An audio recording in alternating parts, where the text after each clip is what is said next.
Open a Notepad document, type @echo off : start net stop WU AU sev.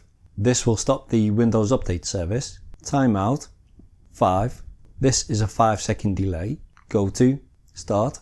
This will jump back to start in the script and repeat. Click File, choose Save As, give your file a name, end it with the .bat extension for a batch file. From the Save As type drop down list, choose All Files, click Save, close your Notepad document, right click the batch file you've just created and choose Run as Administrator, and the batch file will continue to execute every 5 seconds. You can minimize this window and leave it running in the background.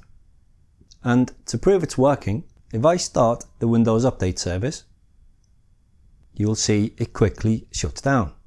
Subscribe for the best computer tips and tricks. Thanks for watching. Bye bye.